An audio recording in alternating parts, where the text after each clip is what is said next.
everybody. I'm your host, Jaime Cerreta. On this podcast, we celebrate everything local in Arizona. And I have with me a lady who does the same thing. She loves Phoenix the way I love Phoenix. Aaliyah Lemoine. She is the managing editor of Phoenix Magazine. Thank you so much for being with me, Leah. Thank you for having me. I'm a listener, so I feel like very starstruck and honored. Well, I'm so starstruck to meet a listener.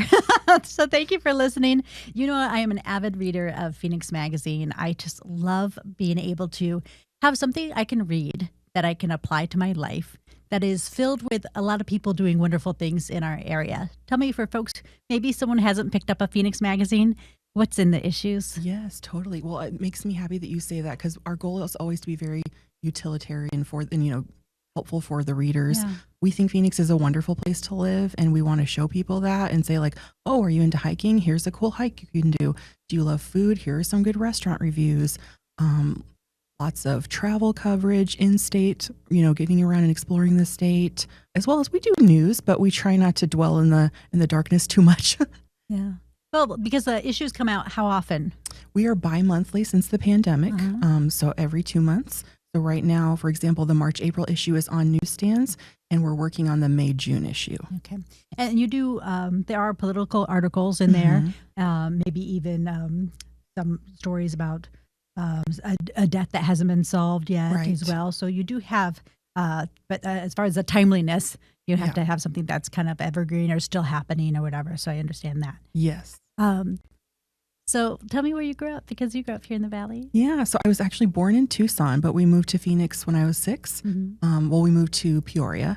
I grew up in the West Valley like you. All over, though. Peoria, Glendale, Avondale, Surprise, but always going to schools in Peoria. Okay. And we actually went to Cerreta for a field trip when I was little, so a little connection there. Yeah, it was always so fun when the kids would come over there. When I was a kid in Cerreta Candy, we do the Cerretas for the candygrams. Oh my gosh, I was always so embarrassed. I was just shy about it because all of a sudden the candy's there. And I'm like, did I get a candygram? Do I need to get one for myself to make sure I get one? And you go back to that, Josh. But the field trips still are very, very, very fun. Yes. I recommend them for adults. Even Wild Joy influencer, she went out there. Yes, that's so cool. Then a friend, her boyfriend sent it to her as a date idea. Like, we should do this. Adorable. Said, I know her. Yeah. But when did you learn that you love to write? Yeah, so I started reading the Arizona Republic when I was 12. No. Yeah, my stepdad subscribed, and so I would poach it every day, and mainly read the lifestyle section, like pop culture. I would read movie reviews, TV reviews, Bill Goody Kuntz, Howard Seftel, the restaurant critic. I got to meet Howard a few years ago, and I literally starstruck. I could barely speak. So nerdy. But I really loved reading it, and I also subscribed to magazines, and I always thought you had to start in newspaper and work your way over to magazines. But in college at ASU, I had a magazine writing professor, and she was like, you can just start at magazines. So I interned with Phoenix in college. And then I started freelancing for them after college and got hired about a year after that. So, oh my goodness. Yeah. What is it about words that you love? Because reading your writing, you can tell you love words. You love, I might find where I have to Google a word because it's a pretty cool word that I haven't heard before. Yeah. What is it about words that you love so much? I think they're able to make feelings, because I'm such a feelings person too. Yeah. So you can express your feelings better with a wide range of words and descriptors, and I just love the human condition. And so I think writing helps me tap into that. Yeah. And it was the closest thing I could do to reading, which I love. Yeah. It's right. Something to read. I love it. Where do you work often? Are you in the field? Are you at home? Are you in an office? How does it go at Phoenix Mag? Yeah, we're hybrids. So we're in the office a couple times a week, always Wednesdays for our team meetings. Other than that, we can kind of work from home, which I like, because while I love people, I am an introvert and I get more work done when I'm at home. And then we also get to go out and do interviews. So last week, for example, I was interviewing an artist for our next issue, and she is a florist by training. And now she's doing watercolors of flowers. So she set up in her office just this beautiful floral arrangements all around her. And she sent us home with the flowers afterward. So nice. I saw that picture. Yeah. I saw when you posted. I was like, yes. Ooh. It's Sarah Watts of Zinnia Floral Co. A plug for her. Hi, Sarah. Yes. Very cool. So how do you find your stories? All over. I'm always trolling Instagram on my friends, people who live here, oh, what are they posting? I become friends with a lot of people I've written about. And then, of course, they're friends with other local entrepreneurs. So just kind of stalk their friends lists. This podcast gives me ideas, all of your local love stuff. I also ask friends. I'm constantly doing Instagram polls. So I'm like, oh, what's a cool place you've been to? What's a good restaurant? What would you suggest for Best of the Valley? And my people who live here give me great ideas too. Yeah, it's nice to source our local audiences because they might, they know the nooks and crannies of their neighborhoods. So they know their little neighborhood gems. Where do you do your writing? Do you sit at a desk? My sister likes to lay down on the floor in the living room. I love that. I'm also a living room writer mostly because I write better at home than I do at work. And so it's usually just me in like the corner of our couch with my little dog Ludwig next to me, pressed up against me. And he's my writing partner. So he helps me be calm and yes. And it helps inspire the ideas. Yes. Little pet of the fur. Good things happen then. Exactly. So you started as an intern at Phoenix Magazine. Then what? And then when I was an intern, Caradwin was our editor-in-chief, and then Craig Outier, who's now our editor-in-chief, was managing editor, and Nikki was associate. Caradwin moved to London, so everybody moved up a peg, and so then a position became available as associate editor, and so Craig was like, hey, do you want to apply? And I was like, of course I want to apply, but I was just an intern. I'm not, good enough for this, Really? But luckily they hired me. They took a chance on me, so I'm super grateful. And then I worked my way up to managing editor from there. So were you still at ASU? Had you not graduated yet when you were? I had graduated, and I had been freelancing for the magazine while doing a bunch of part-time jobs, trying to make one career, one living. Many people do. And so then they hired me probably like a year after I graduated college full-time. What other jobs were you working while writing? Yeah, I was a nanny for two little boys who I'm actually going to one of their weddings this weekend. Makes me feel old. How special though. Yeah. And then I worked at Barnes & Noble, Borders back in the day. I worked at a business editors and writers thing. I was a secretary for them. So you were still all over in the genre. Yeah. Yeah, for sure. Let's talk about Phoenix Magazine and how maybe a local business can get featured in there. Is there something, do we reach out to you? Do we send you something? How do we get your attention? Yeah, I'm always pretty open about sharing my email, and I'm happy to receive pitches from all kinds of people, PR people or local business owners, and I get both. So it's leah.lemoine@phoenixmag.com. And pitch me for my section is what we call the front of the book in magazine parlance. So that's, news, arts, culture. We have a local shopping page that is a place where we get entrepreneurs in, a local fashion. I'm always searching for local fashion, especially. So please pitch me for that. What do you mean? Fashion designers, local clothing labels. It's easier to find stuff for the broad shopping page because it's a lot more open-ended, but for fashion specifically, also local books. I have a local book blurb in every issue. So if you're a local author, please reach out. They can just email me for that. For the bigger features, that's Craig's domain. So big travel features. He also runs our food section. So if you own a restaurant, Craig's the one to pitch, not me. Unless you have a happy hour, because I write a little happy hour roundup. So we kind of mix and mingle, but usually front of the book's my stuff. And then it's all going into the same place, and information, if they email you, I can always forward it to Craig, of course.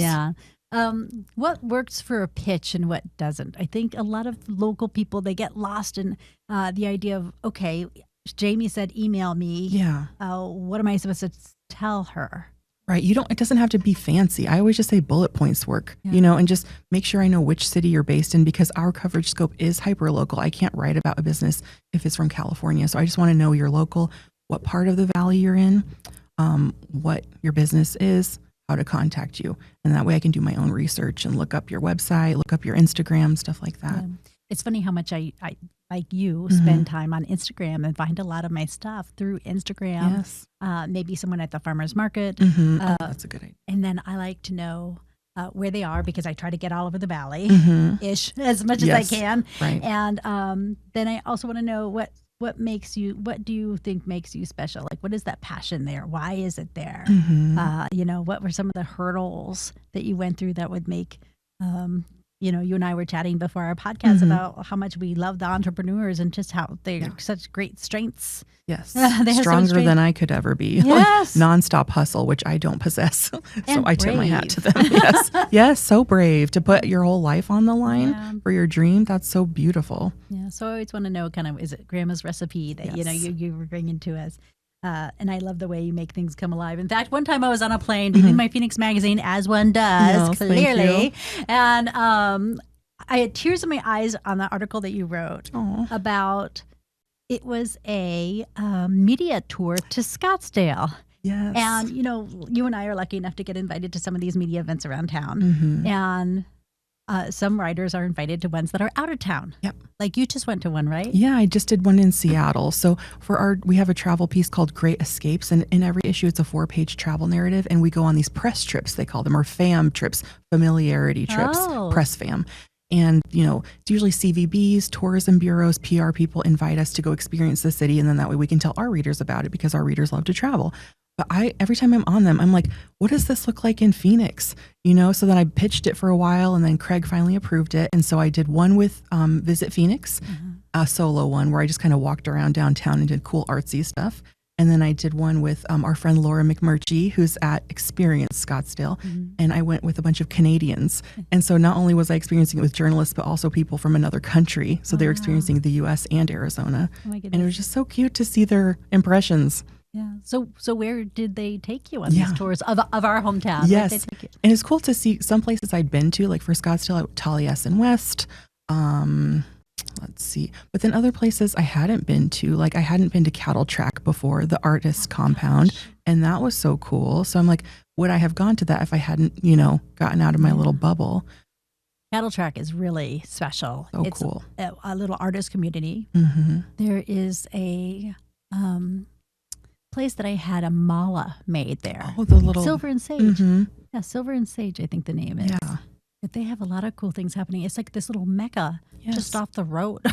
I know. You would not find it if you didn't know where to look. You have to like go off these dirt roads. Yeah, it is a very cool place. Yeah. But it was just very, I loved reading how our city is being represented to those who might be wanting to visit, and some of the things that they found were the stars, why they thought they were special. And of course you were able to kind of let people know some of the inside scoop too, which I'm sure they loved having a fellow or a real Phoenician with them. Yeah, I kept telling them, tell me to shut up because I will keep going on and on. So I know I could be annoying, but I would be like, oh, this is this and this is this, and oh, over here's this. And like, thank you. Isn't it fun though? Yes. I try to be like, I don't want to be a know-it-all, but I know, right? But did you know the chef? I want to be a know-it-all. I mean, it's like back in the 90s, those pop-up videos where it's like you're watching the music video and it's like, fun fact. We can't help ourselves. I know. What is it about? I mean, so have you been here since you grew up? So you didn't move? Yeah. And I think growing up here, maybe you can relate to this, maybe not, but I feel like you take for granted what you grow up in. So when I was growing up here, especially in the West Valley, it was largely chains. At that time, we didn't have that local love that you've really helped stoke, you know, and it's been I feel like kind of rippling in the past 10 years or so. So it was just like a bunch of chains. And I was like, oh, why do we live here? Everything's brown, blah, blah, blah, blah. But as you travel more and get older, you're like, oh, not everybody has beautiful saguaros and these gorgeous mountains and beautiful full parking lots where you can go and you don't have to fight for parking and, you know, and pay $35 every time you park anywhere. So, you know, those things make me super grateful. And then this job makes you be an ambassador. You know, I've certainly become more of a cheerleader. Yeah. So what are you working on right now? What story are you working on right now? Yeah, so I mentioned the one with Sarah, doing that. I'm working on Staycation Guide. That will be in our May-June issue. And let's see. Oh, I did another thing called Just Back From, where we interview a local person. And so I interviewed the gal behind Tastes of AZ, Jen, about her trip to Guadalajara. Oh, wow. So that'll be a fun one. A lot of people are going to Japan right now. Oh, yes. I don't know why, but I have got a couple people in my sphere who are headed to Japan. Yeah. I interviewed Liz Renninger, who is a PR person we know, about her trip to Japan for that same column in the last issue. Really? So, yes, it is trending. It is trending. Yeah. I don't know why, though. I'm not sure what sparked that. But, but it's happening. When people are looking to that new issue that's coming out, we have very hot summers. Oh, yes. But we also have 5-star hotels that dip in price. So it's very delightful to just withstand the summer heat in a pool. 100%. Or on a massage table. Because I'm a massage girl. I'd rather that than a pool party. So guess what? They're really discounting massage and all these pampering services too. So even if you don't want to go to a pool party, you could go into the nice air-conditioned place and get pampered. Oh my gosh, yes. Thank you for that. Yes. So what's coming up in that issue? Have you been looking around? Have you been doing taste tests for the massages? Yes. I really love the Joya at Monte Lucia. Yeah. They have a really cool Himalayan scrub, as well as their hammam ritual. And then I'm actually going for the staycation guide to Miraval next week. So I'm excited. It's their, I want to say 30th anniversary. It's a big milestone anniversary for them. So excited to see any new programming there. Have you been there before? Yes. I was lucky to do it a couple of times. I once took my sister Tara, who you know, and it's so funny because I'm so woo-woo and she's not. So in all these like meditations, I'm like, she's like, you're like, I met the unicorn. Yes. She's like, I made my grocery list. Yes. She's like, I took a nap. You both got what you wanted out of it, exactly. Right? So I've never been to Miraval. Oh, you got to go. It's on my list, but you need to go. It's a bucket list. It's high end. Yes. Do you feel how many days will you be going for? I'm going 3 days. Oh wow. Yes. And then is it something that starts off with the smoothies in the morning, yoga, and a horseback ride? They have a juice bar. At least the last time I went was maybe like 10 years ago. But you can just go get a fresh pressed juice at any time, and it's included in your fee. And you can choose from all these activities. You can go really sporty. Like last time I was there, I did a zip line, which terrified me because I'm not adventurous. So this time I was like, can we do gentle outdoors things? So what was that? What's a gentle one? Painting? Equine experience, with the horses, painting. Yes, there's an aroma yoga that I'm excited for, like essential oils. Oh. So I'm excited for that. Oh my gosh. You don't need a tag along, do you? Yeah, come on. Be my photographer, wink. I feel like I could take some decent photos to at least allow them. I'm sure they would rather have you than me there. Goodness. Yes. No, they would love it. I want to talk about, I feel like I saw an article and you mentioned it a couple times it was a woman who was was she a medicine woman, or there's a long beautiful word for it that I'm not saying. Oh, from last year or this year? It might have been last year. So last year I did a piece for our Top Docs issue on curanderas, which are like Mexican folk healers. And then that story kind of gave me more information for the one I did this year, which is on death doulas. I like looking at health and wellness stuff through different lenses, not just the Top Docs list. So that was really impactful for me to report on this year. People have been talking about the death doula, even with pets. Yes. Yeah. So basically a death doula is just someone who can aid you in a transition, and it can vary from very practical things like, oh, do you have your will set up, blah, blah, blah. Or it can be like sitting with you, as you're dying. It could be that intense. But the pet one, they can help you prepare for losing your baby and then kind of dealing with the grief afterward. And I wish I'd known about that before because my sister lost her dear dog last year and I would have loved to have helped her been more proactive with that, Yeah, I have a friend, and they called on a death doula for their pet, and with the family and the kids and everything. And he said it was so peaceful. It was a beautiful experience. That's lovely. Yeah. Do you have some favorites? I mean, you must have some favorites that come to mind as far as stories or experiences, or if you're coming to the valley, you got to go do this one thing. Yes. I love museums, and that's kind of circling back to your thing of how to stay cool too. Museum, get a museum membership, or just go to Phoenix Art Museum. The things are always changing. Herd Museum. When it's cooler, Desert Botanical Garden. That's always where we like to take, visitors because it's just so pretty and so singular, that desert experience. Yeah. And then mine are always usually food. Yes. So people are. So do go on. Yes.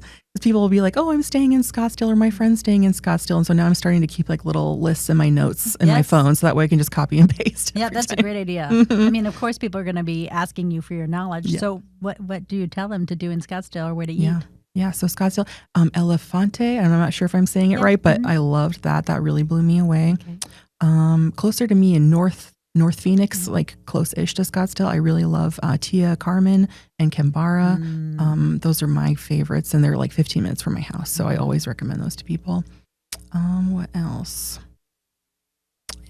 I'm blanking, of course, now that you know who one of my go-tos is Fabio. Oh, yes. From Fabio on Fire, because I love a love story. So you've got this Italian man and this American woman on a cruise ship that meet and lock eyes, language barrier, love ensues. And now Fabio's here in Phoenix with his lovely wife and kids and that sandwich that he makes. Yes. Oh my God, that sandwich with that purple stuff. Yes, the porchetta and what's crazy is his restaurant is right around the corner from my high school. Oh, really? Yes. I'm like, I wish this would have been here instead of a dinky old pizza place. For sure.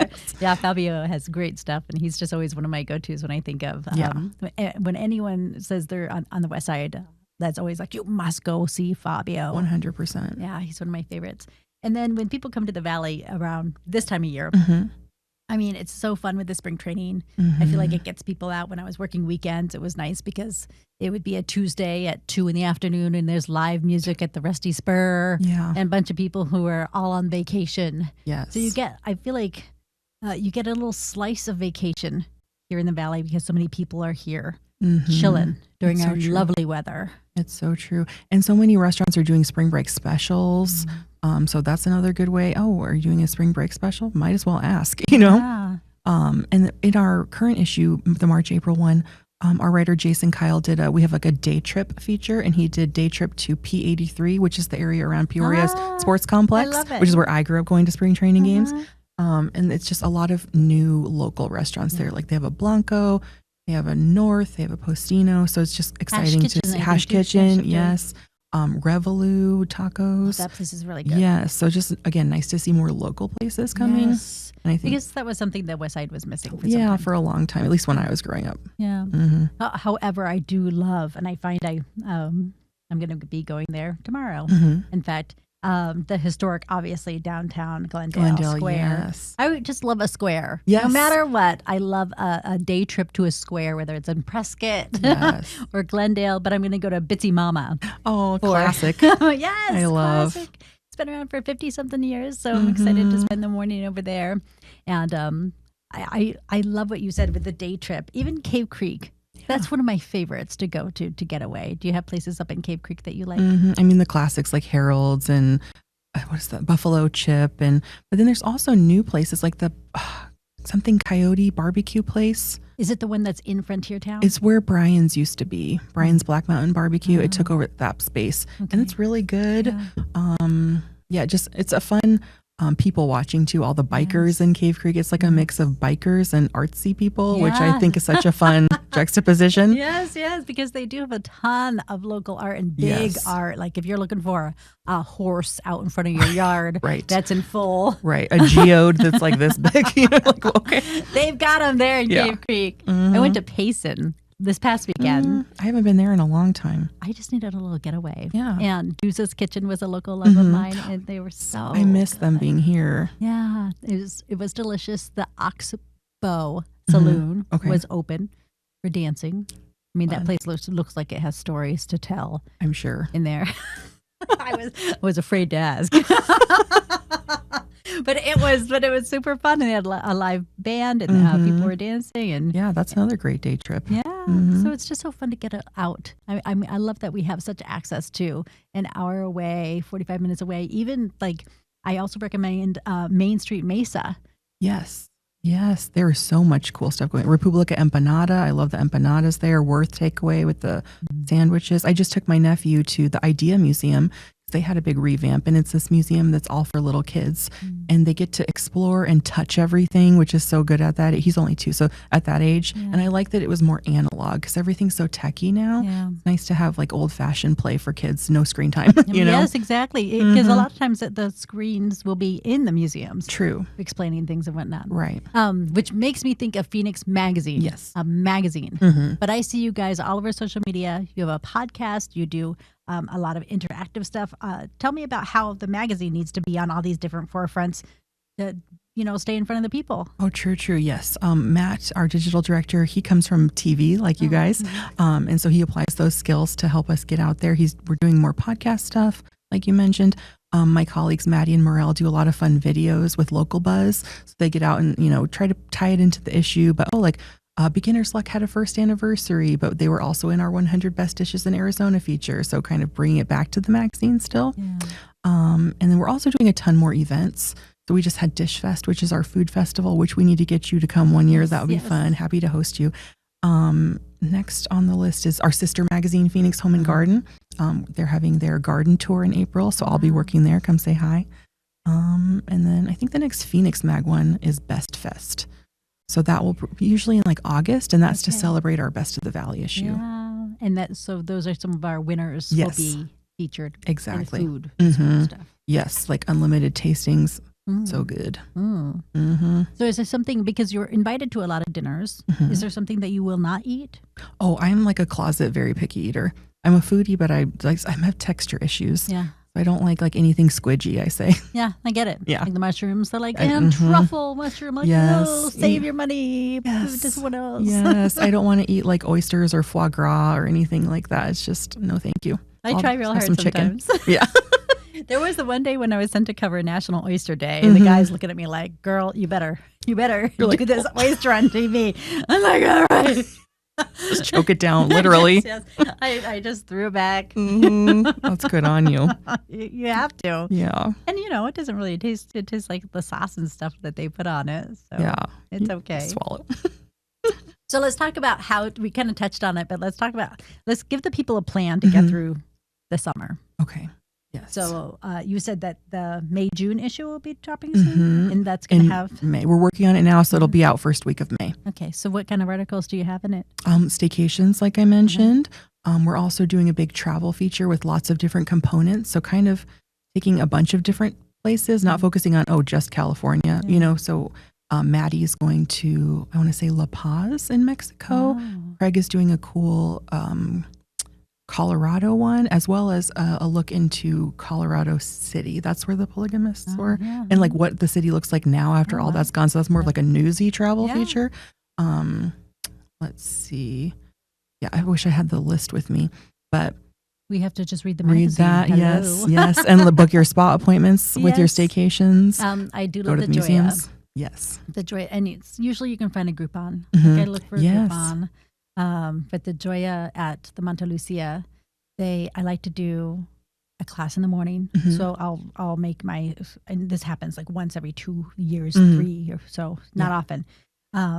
But I would do my massage at like 3:30 p.m. But you better believe my booty is there at 7 a.m. to maximize your spa time. Yes. I am checking in. I am taking the first exercise class of the day. I'm going to piddle around the weight room and just see what I feel like lifting up. And then, take advantage of that whole rotation that they have in there. But I love the big stone. Yes. And the it's like a Himalayan. Oh, no, you're saying the one where you do your intention at the beginning of it. Yes. Well, the one that's supposed to take all your trauma away. Yes. You're like, can I just hug you for a while? Yes. I'm so sorry, Rock, but they said you would take this from me. I appreciate you. Yes, but you get the intention. So I do love that there's a lot of mindfulness set into that one. Plus you can have lunch on the patio and then splash around the pool and then go get you. So you plan the whole day around it. Where else are you going to be featuring about staycations or massages? I know Angelina, my colleague, she has 2 little girls, and so they went to Great Wolf Lodge this past weekend. So that'll be fun to get the water slide report from her and her girls. Maddie is doing Biltmore. I love lawns and the Hermosa so much, so I'm sure I'll write the Hermosa one because I've stayed at there a million times. It's my favorite. My personal faves are Hermosa and Royal Palms, because I love that kind of historical, and I like that they're more intimate, Smaller. They're smaller. Exactly. My parents love lawns. Yeah. They have loved lawns.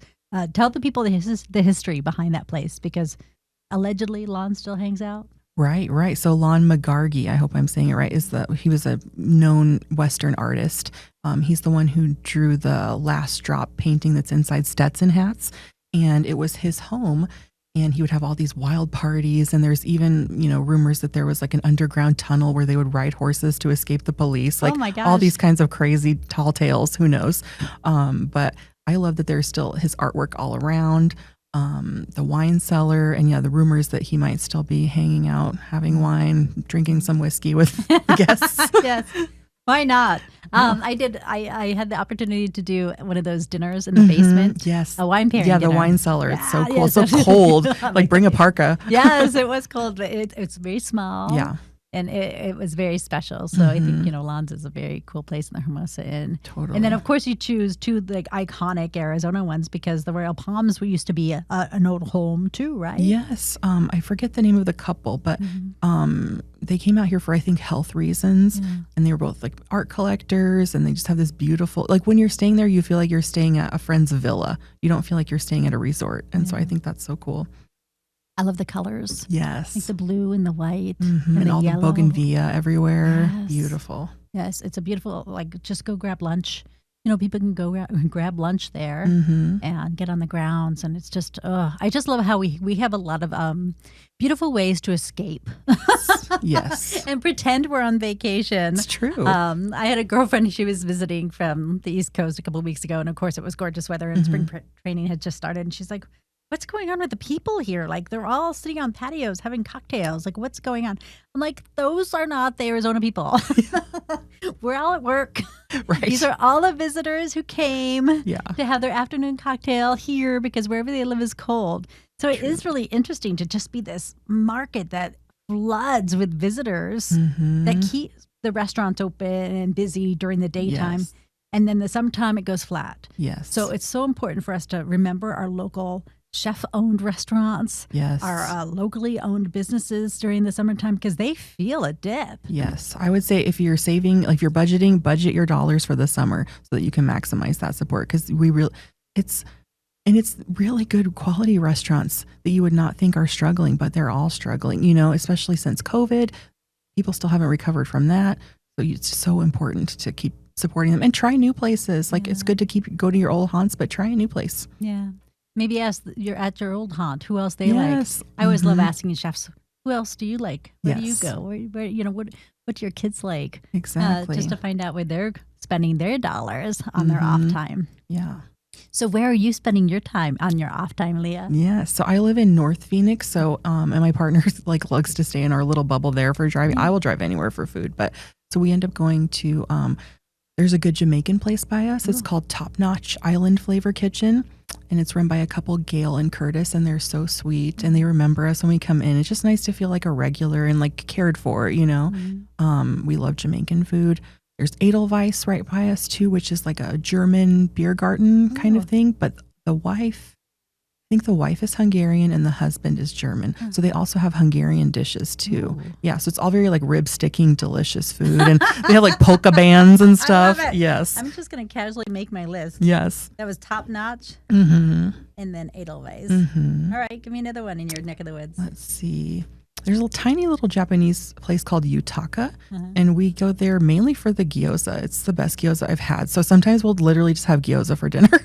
Yeah. Just like, that's what we're having, and it's so yummy. Let's see. We love Caliente. So it's the family who used to own habaneros back in the day. It's from that same family. And so they have a restaurant in Scottsdale and then one at Deer Valley Airport, which, we're at Alex, my partner's a pilot. And we love the family. It's just really yummy Mexican food. And again, you feel like you're part of the family when you're there. Do you get pitched a lot when you're out in public? Are people like, that's Leah from Phoenix No, Magazine? people don't know who I am. No. They don't? No, people don't know. I try to, I'm not like, you're kind of a big deal. No. People recognize Maddie and Morel a lot because they do videos for us. So they get recognized a lot. So I wonder if they get pitched. Yeah. Yeah, all the time. I always kind of keep cards on me and stuff. You get pitched, I'm certain. Can you go anywhere without people wanting a photo? And I'm happy. Yes. Leah is what I always wanted, right? Yes. In my hometown. And then for you to be making such a splash in your hometown. What is that like for you? Oh, you're very nice. I don't know if I'm making a splash, but I'm just enjoying life and grateful to be employed doing what I love. Yeah, it's very special. Yeah. And I find that just to be able to talk to the people who are putting their heart and soul and ability to live decently behind a passion is such an amazing thing for someone. I grew up in the business, so I had to do all the hard news stories and to be able to talk to people who are building in the community rather than people who are taking away. Yes. It's nice to talk to those people who are building the community and just, they're so inspiring, aren't they? Yes, and so generous. Like you never meet more generous people than especially food and bev people.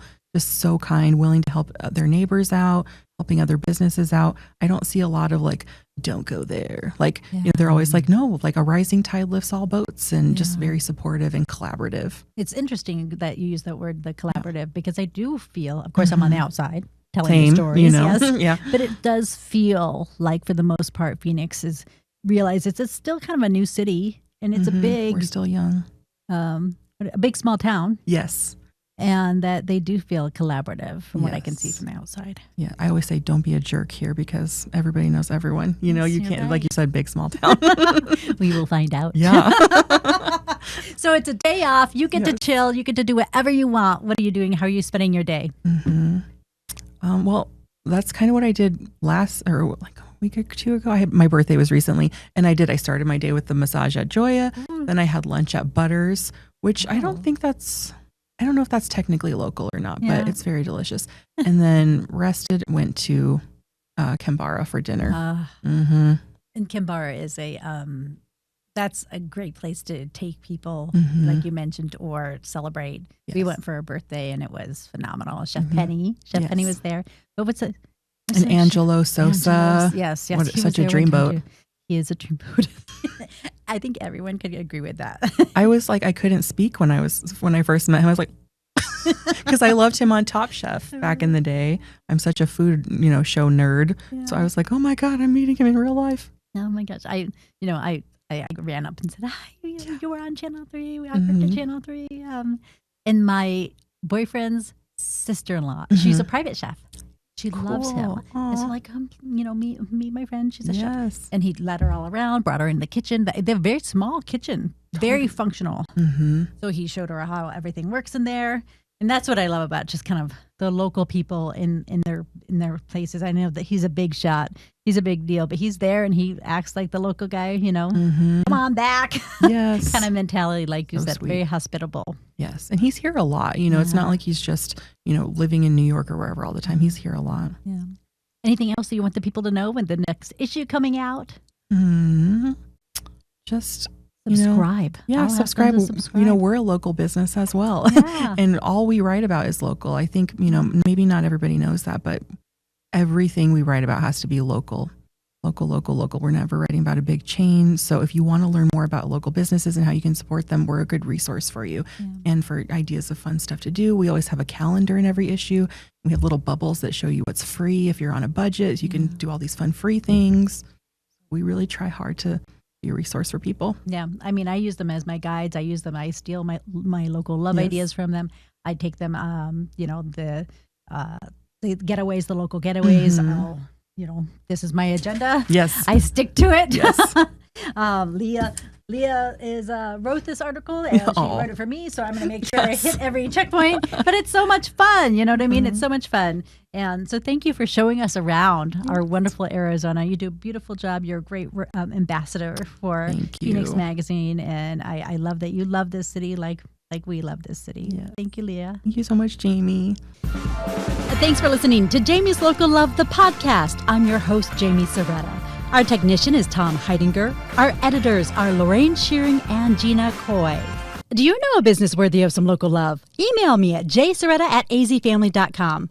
Follow us at facebook.com/Cerreta and Instagram @Cerreta News. Make sure to subscribe and give us a 5-star review, please. And tell your friends about the podcast and the businesses we feature to show your local love. You can find us on Apple, YouTube, Spotify, Amazon Music, and anywhere you get your podcasts. Jamie's Local Love, an Arizona's Family Originals podcast.